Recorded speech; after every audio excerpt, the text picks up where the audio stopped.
In May 1977, when President Carter came to London, there was a bit of a row created over what should have been a fairly simple thing: how the British would address the new American chief of state.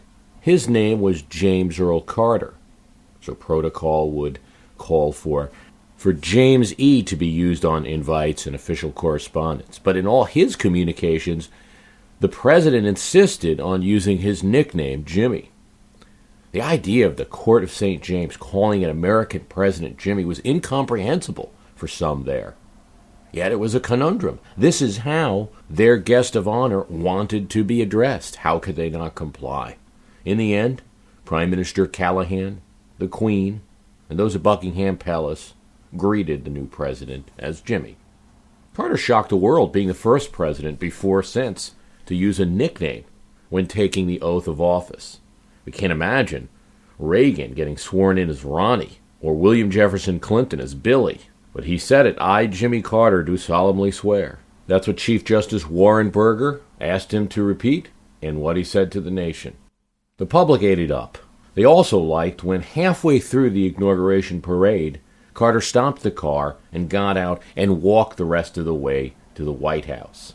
Drove the Secret Service crazy, but delighted the crowd of people who came out for the inauguration and earned the respect of politicians. Jimmy Carter's political task was not unlike Warren Harding's. It was an appeal to normalcy. As Hugh Sidey said, after Nixon and Watergate and the Ford pardon, Americans were looking to scale things down, to lower their scale for simplicity. And on this, Jimmy Carter delivered. His pollster Pat Caddell said people wanted a citizen president, and Carter followed Caddell's strategy. He carried his own bags. He sold the presidential yacht, a nice little boat called the Sequoia, and transferred some of the 20-plus Air Force One planes back to the Air Force. He reduced the size of the White House staff and stopped the playing of Hail to the Chief, the trappings of the imperial presidency that he wanted to lose. All of this culminated in wide support for the citizen Jimmy who walked down Pennsylvania into the White House to fix things. 75% approval rating in the Gallup poll when he took off. Indeed, when Jimmy asked for a few things from Congress, his own Democratic Congress, the ability to deregulate energy sales to encourage producers to sell their energy out of state, bringing the price down, he got it from Congress. When he asked to reorganize the executive branch, something that not all members of Congress were thrilled with, he got what he wanted early on. As Carter solved one problem, making people feel more closer to their government, there were others. In 1977, energy was among the largest concerns. Prices were high and supply low. The percentage of foreign supply increasing, near 50%. Unemployment was lower than it is today at 6%, but still high. Inflation, partially the result of energy and health care, fueled uncertainty. These were the problems Americans demanded that Jimmy solve. Then there was the politics. Despite his high approval rating, Carter had beat incumbent President Ford by 2%, not a high amount, and had benefited from a group of Republican crossovers. Ford actually cut into some of the traditional Democratic groups, like Catholics, and Jimmy Carter had not brought a whole lot of Democratic congressmen with him. In one way, 1976 was parallel to 2008 because Democrats had 2 years before made big gains in the 1974 election. And that was a tidewater year. It was the year of Watergate, just as 2006 was. It was a midterm in which Democrats gained a lot of seats. They'd already owned the House, but new Democrats were elected to Congress, beating Republicans associated with Nixon and Watergate. And these new Congress people were more liberal. In 1976, they continued the gains and held the House, but only with a few seats. And that makes it a little different from 2008, where Democrats made additional gains. No one saw Carter as the key to congressional victory. Relations with the new Speaker, Tip O'Neill of Massachusetts, the unanimous choice of his body to take over after Speaker Carl Albert, did not start off on a good foot. As O'Neill saw it, when Carter talked about old-style politics that he was going to get rid of in the campaign and during his transition, Tip O'Neill knew who he was talking about. Carter, O'Neill said, and the Carter people were talking about me. And that was the way things were. He understood campaign rhetoric. But he expected that Carter and his people would drop it after the election. But in a post-election meeting with O'Neill, Carter spent a large amount of time talking about how he could work around Congress if need be. O'Neill realized that Jimmy was more than just rhetoric. He was going to change things in Washington if he could, and fast. This new White House didn't act the way other White Houses in the past had. Certainly not how the Nixon or Ford administrations had. Those administrations consulted with members of their party in Congress when making executive branch appointments. With the Carter administration, the focus was on merit.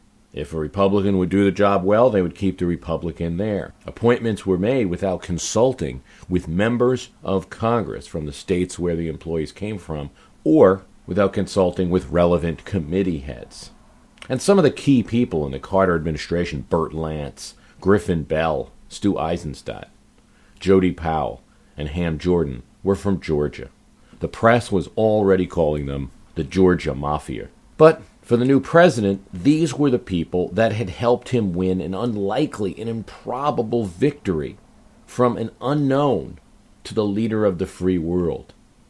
How could they not be the people that he now relied on when he got in? Tip O'Neill was not impressed by them. He said they were good at winning an election, and that's about it. Carter told a group of visiting Congress people during his early days as president that he, as the governor of Georgia, spoke directly to the people whenever he needed to, whenever he didn't get what he wanted from the legislature.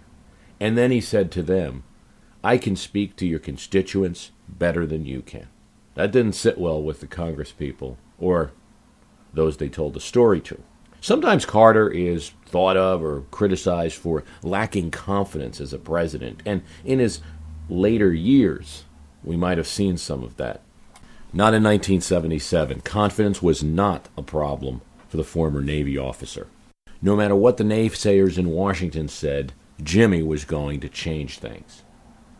One story is emblematic of the way the Carter administration and Congress worked or didn't work together.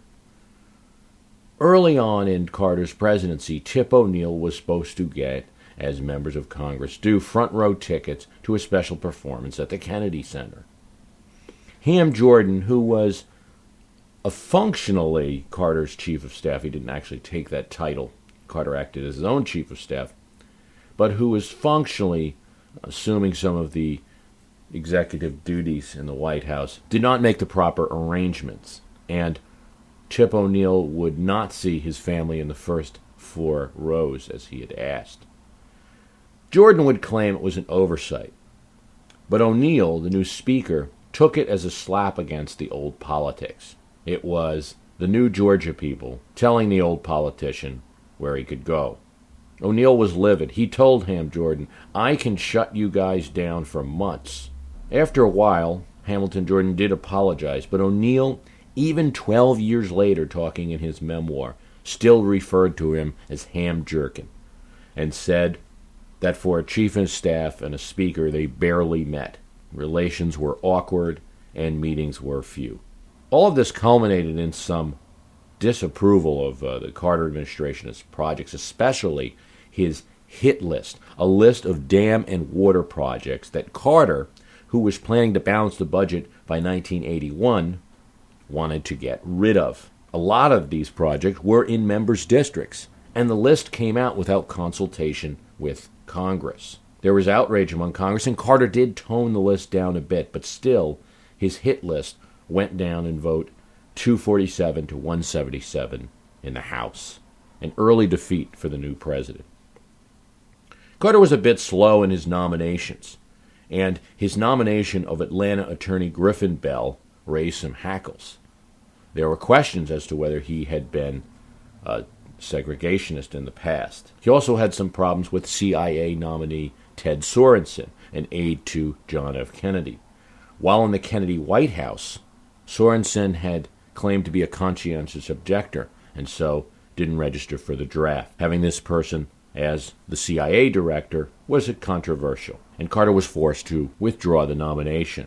Yet Carter was unfazed. He hurled legislation at Congress in 1977. Just a few of the proposals: a dramatic energy plan, including a gas tax and a tax on oil companies, executive reorganization, a creation of a consumer affairs agencies, the water project cuts, ethics reform, hospital cost cuts, a Department of Energy. Everyone told me, Carter told his diary in 1977, not to take on too much. But it's impossible for me to delay when I think there's important work to be done. For a boost in the economy, Carter introduced a controversial plan to give everyone in America $50 and cut corporate taxes. That last bit infuriated Democrats and labor. Labor wanted $30 billion in public works programs, and they wanted a minimum wage hike of 70 cents. Carter agreed only to a 20-cent hike in the minimum wage when the AFL-CIO, as early as May 1977, just a few months in office, said Jimmy Carter had retreated from the positions he took in the campaign. Still, polls at the same time put Carter up high, and if the election were redone, Carter, according to the polls, would have beat Ford by well more than the margin he did. Yet the support of labor loosened, and that weighed on the new administration in the early going. Having launched the $50 rebate program and getting many Democrats on board reluctantly, Carter made even more enemies when he decided to reverse his stance. The economy, he said, had improved enough, and we no longer needed the $50 rebates. He was afraid it might increase inflation. Said one congressman, "Those of us who supported this against our better judgment were convinced of it. Now to see the White House pull it away, it's an embarrassment." By the first 100 days, Carter had done little more than his economic reorg, some small energy changes, and amnesty for Vietnam draft dodgers, which was a campaign promise that Carter had made, but it was the kind of action that had as many supporters as it did strong detractors. Carter spoke to Congress in April 1977, launching his energy plan and calling it the moral equivalent of war. But his plan had 113 proposals, many of them controversial. The tax on oil companies, a gas guzzler tax on big cars. But energy was the big concern in 1977. Oil had risen from $6 to $12 a barrel. Doesn't sound like much today, was then. As we all got a picture of recently, when gas prices had been high, the rise in oil affected the price of everything, from gas to heating, from groceries to industry to airlines. It was the major cause of inflation.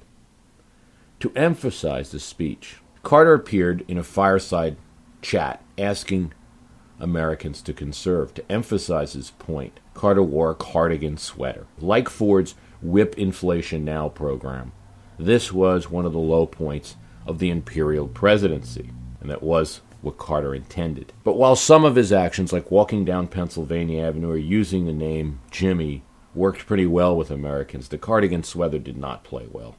Even Richard Nixon, writing in his memoir in the 90s, was impressed by the walk down Pennsylvania Avenue, but of the cardigan said, "People want a leader." The cardigan didn't make a second appearance.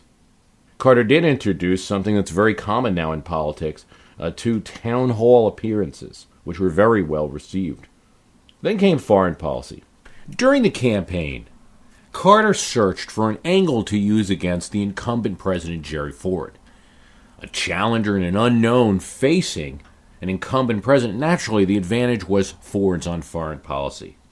First, Carter attempted to attack President Ford for focusing too much on human rights in the Helsinki Accords, and not enough on raw competition with the Soviets. But later in the campaign, Carter found that the human rights issue actually worked for him. He won support both with liberals who wanted a more compassionate foreign policy for the U.S. and with conservative Republicans in some cases who distrusted the policy of détente with the Soviet Union that Henry Kissinger and Nixon and to some extent Jerry Ford had pushed, and wanted to start to challenge the Soviets on their human rights policies, show how evil they were. It worked, at least for the campaign. But when Carter arrived in office and sent his new Secretary of State Cyrus Vance to Moscow, he made two mistakes. For one, Carter made a big issue in statements about human rights in the Soviet Union. Secondly, Carter expressed his negotiating positions on arms control with the Soviets in public. Well, the Russians were not dumb. If they accepted Carter's publicly stated positions, everyone would know that they didn't negotiate for more, even though the Politburo did not face election every 2 years like American House members. They didn't want to look weak. They had public relations considerations here. Leonid Brezhnev sent Vance home early, with no concessions at all. Already, in March 1977, Carter had his first major foreign policy flub. It was not so much that he got Moscow upset. Old Russia hands knew that this is a card Russia always played, pretending to be hurt by American statements. But it's that Carter and his people didn't see it coming. In May of 1977, Carter went to London, Paris, and Bonn, West Germany. And things went better than expected for the new American president, and he impressed the European allies. Even with Germany, where there was expected conflict, as the German Chancellor Schmidt did not agree with Carter's focus on human rights in the Soviet Union. He had a better than expected meeting. Like many U.S. presidents, Carter found solace abroad where there was conflict at home. In Korea, however, Carter had another flub. Looking to balance the federal budget, he saw the huge expense of troops on the Korean peninsula, and he advocated removing 30,000 troops from South Korea, from the demilitarized zone. When the general in charge, General Singlov, said it would be unsafe, Carter fired him. Of course, that action invoked memories of the early 1950s when Truman fired MacArthur. Neither president was helped by taking on one of their generals. It hurt Carter in opinion polls. But it hurt even more when Carter ended up relenting and only removing 3,000, an insignificant amount compared to the amount of troops there. There was little Carter could do. Several key prominent Democrats, Sam Nunn, Hubert Humphrey, and others, opposed the removal of troops from Korea. Carter ran into resistance when he attempted to cancel the B-1 bomber project, which drew the ire of many Democrats in Congress. During Carter's visit to Europe in May, he also took time to go to Geneva to visit Syrian King Assad. He was attempting to forge relations among Middle East countries that America had not talked to before. But this sparked criticism and an angry reaction from Israel and contributed to the hardline Likud policy winning their election in May. Carter's visit with Assad was one of the issues that Likud brought up. A Likud victory was perceived at the time as a sign that it would be much harder to bring Israel to the table in any kind of peace deal, although Carter would accomplish this feat in the next year of his presidency with the Likud leader Menachem Begin, who is known as a superhawk. In August of 1977, Carter had a bit of a victory with the passage of his energy plan, slightly watered-down version by Congress. Carter then set out to work on another plank on foreign policy, his deal with Panama, to turn over control of the canal to Panama. In the campaign, Carter had opposed this move, but as he became president, he saw the transfer of the canal to Panama as a way to show the friendliness of the United States to Latin America and to avoid a conflict with Panama over the canal. Ronald Reagan had used the Panama Canal issue to savage Jerry Ford when Ford had talked about transferring even partial control or gradual control to the Panamanians. Now, the president was advocating turning over what many perceived to be American property to a foreign government. Carter would eventually get his Panama Canal Treaty, possibly at the cost of his presidency, and certainly at the cost of many Democratic Senate seats. In September, Carter had what is arguably one of the biggest setbacks of his presidency up until the Iran hostage crisis, and that is the troubles of his budget director, Burt Lance. Burt was a Georgia banker and a good friend to the Carters. And he was a mild-mannered person that many respected. In fact, of the members of the so-called Georgia Mafia, Lance was one that Tip O'Neill liked the most. Lance soon got into trouble for failing to disclose that he owned shares in a bank that, as budget director, he had helped. It was then revealed that he got a loan with awfully good terms from a bank that he sat on the board of. The Washington establishment, the media attacked. Here was a good friend of Carter's, and the president defended him, appearing side by side with Lance in a press conference defending against the charges. He stood by him. But eventually Lance would be forced to resign. Carter took it personally, and so did many of the members of the Carter administration from Georgia. They saw it as the Washington people out to get the Georgia people. Carter's defense of Lance would not help him in the eyes of the Washington establishment or the public. Carter had set a very high bar. He was the citizen president. He wasn't Nixon.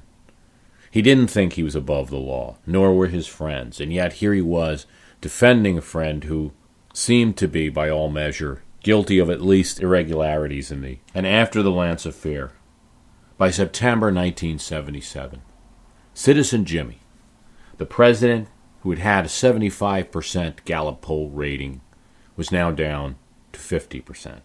Said reporters Evans and Novak in their column, Jimmy Carter, the campaign whiz kid of 1976, was the political incompetent of 1977.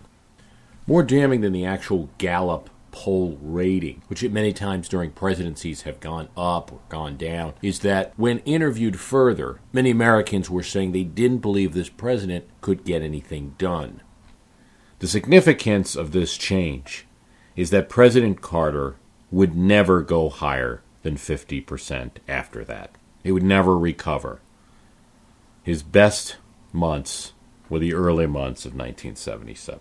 Of course, he would have some successes.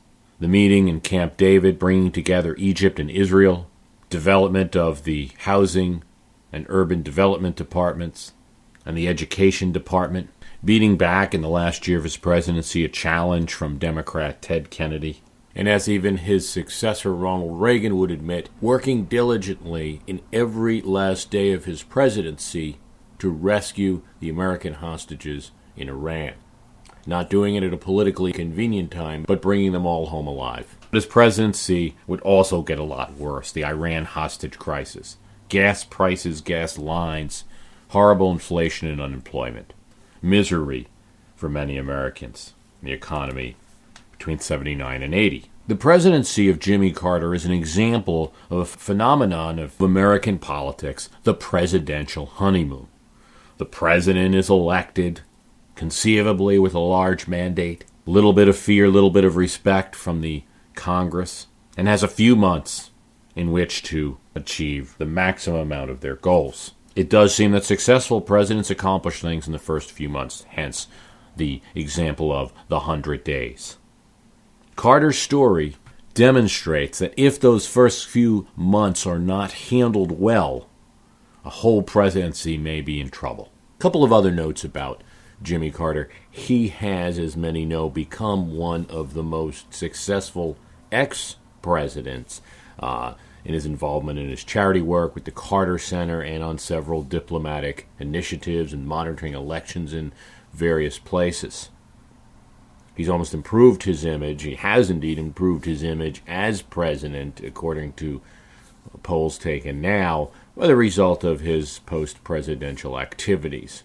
He's matched by only Herbert Hoover. I also believe that given we experienced the year 2008, which was a time of very high energy prices, we understand Jimmy Carter in 1977 a little better now. All throughout the 80s, through most of the 90s, the early part of this decade, when you look back and read a textbook about the Jimmy Carter presidency and you're hearing about energy plans and why did this guy tell us to conserve? Why was he wearing that sweater? I don't think it was till recently when we saw gas prices in America reaching a level that was almost a limitation on where you could go, that you realized how crucial something like that energy plan was. And some of Carter's initiatives, for example, a focus on solar power, look awfully good now. might have been something that would have been good to get a start on in the late 1970s. So we can look at history, and we can certainly look at Carter in 1977 as not so much of a successful presidency and not successful politics, but there are more dimensions to it. It's not clear that the Founding Fathers wanted the president to have what we now call a mandate. President, per the Constitutional Convention, was elected by the Electoral College, a group of supposedly wise men who would be picked merely for the purpose of selecting a president. The president was not originally elected by the people, though there was proposals for that at the Constitutional Convention. That's not what passed. The framers of the Constitution didn't appear to have anything like a mandate in mind. It was Andrew Jackson who started the concept of an election that produced a mandate, that gave the president, by being the representative of the people, the only person elected by the whole nation, a mandate to govern. Different presidents have viewed that different ways. Most presidents are with Andrew Jackson, but it certainly wasn't the way that Rutherford B. Hayes viewed the office. A president like a Grover Cleveland did not take himself so seriously as to think that he actually represented millions of Americans. He realized he was selected and did the job in a businesslike manner. Woodrow Wilson was more of a mandate president. He knew he'd been elected to accomplish goals, and he had no trouble in using his bully pulpit to push legislation through. Franklin Roosevelt, Teddy Roosevelt, of course, in this category. Carter is indeed one of these presidents. Carter felt his election was a mandate. It was a mandate to change Washington from top to bottom. Unfortunately, he may have overestimated his mandate, and he certainly took on too much. In the early going, it seems that President Obama is very popular. He has a broad base of support. So far, his early programs have passed through Congress. We're still looking at a budget and health care plan coming down the pike. 1977 provides an interesting perspective on what could happen. It certainly doesn't mean it will. With History Beating Up Politics, I'm Bruce Carlson. I want to thank you for listening. The website is myhistorycanbeatupyourpolitics.com. We have a page on Facebook. It's very great to see so many of the listeners joining up there. You just type in My History Can Beat Up Your Politics on Facebook, or there's a link to it on the site. Thanks for listening.